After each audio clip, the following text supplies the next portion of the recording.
Why am I still looking sleepy? Why do I still feel sleepy, guys? Okay, let's get straight into this video. Welcome back to my YouTube channel. In today's video, I'll be having a cook with me session where I'm preparing banga stew.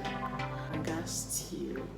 That's gonna be a lot of work. I really don't know why I subjected myself to it, but we can do this, okay? If you're wondering what I have with me here, I have my bonnet, my hair bonnet, which I haven't fully worn. It's from Bonnet Afrique. Yes, it's not fully worn yet, but I'll do that before I start the main cooking video. Let's get straight into the cooking video. Banga stew it is. Over decades, Banga stew, also known as Ofe Akwu, has been one of the most craved Nigerian stew recipes because of its uniqueness and blend of natural ingredients. Palm fruit, or banga as locally called, is the main ingredient in making the stew. Other ingredients which I'll be using in today's video include fresh cow meat with assorted, my bonga fish which I'll carefully debone, that's removing the bone.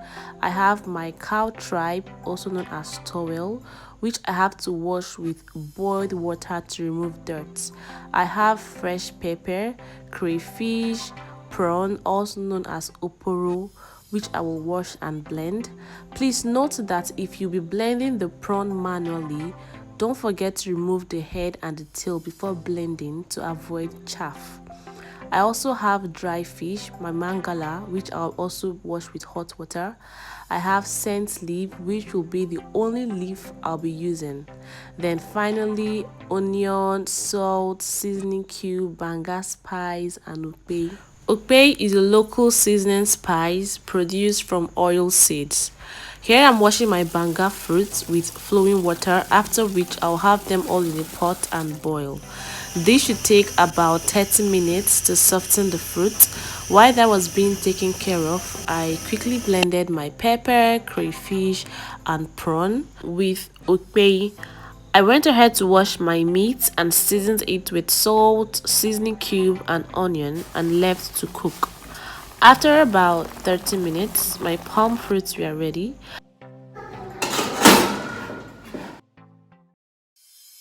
I transferred from the pot to a mortar in bits and started to pound.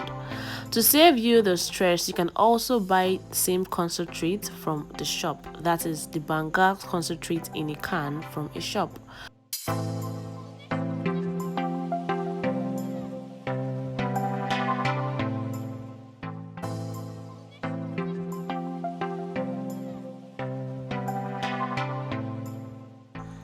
Pounding carefully not to crack the nuts. As soon as the kernel flesh began to shed off, I poured hot water, mixed them together, and began to sieve with a mesh. Sieve with a mesh. This is where the work is, carefully avoiding sand particle.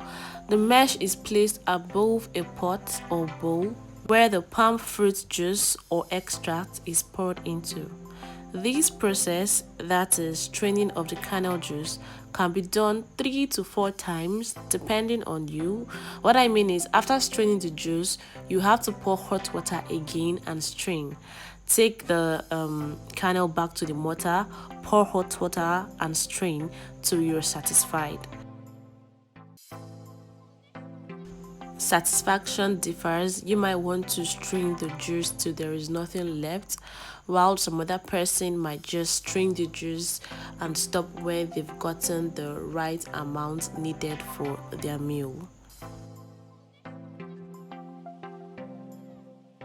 This is what the chaff looked like after I was done straining the palm fruit.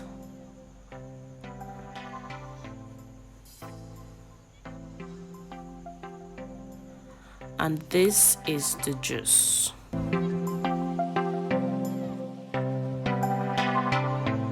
I put it on heat to boil so the oil can surface and the water or the excess water can dry up. I went back to my stock, added water, cow tripe, cow skin, more salt, seasoning cube, and banga spice, and left to simmer. The fish will come in later. A quick check on the kernel juice. I added salt to it. Just make sure you put in the right quantity. An easy way to know when your kernel juice is ready is when the oil begins to float, when it can basically be seen clearly from the top. The stock is ready.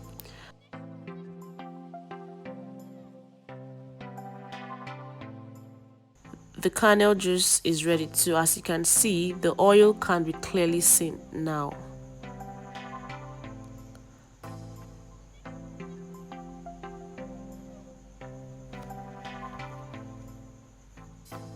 Next, I scooped the amount of kernel juice I wanted to the stock.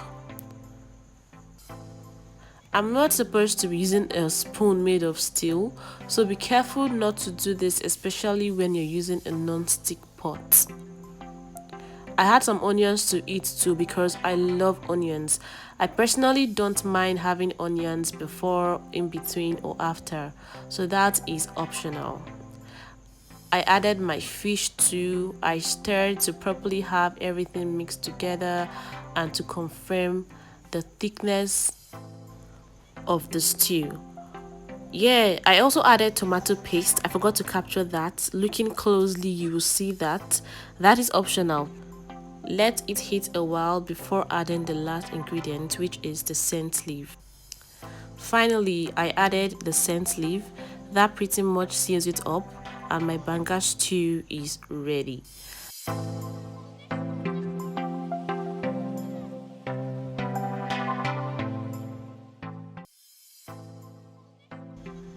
This can be served with eba, rice, semo, and the likes. But my all-time fave is rice. Here is a closer look. I hope you enjoyed this video. Banga stew is my favorite stew so far. Well prepared banga stew, of course. Ingredients will be in my description box. Don't forget to like, comment. In fact, let me say this in person. Hold on. And don't forget to subscribe, like, comment, and all of that good stuff, okay? And I'll see you in my next video. We say goodbye today in order to say welcome next week. Bye!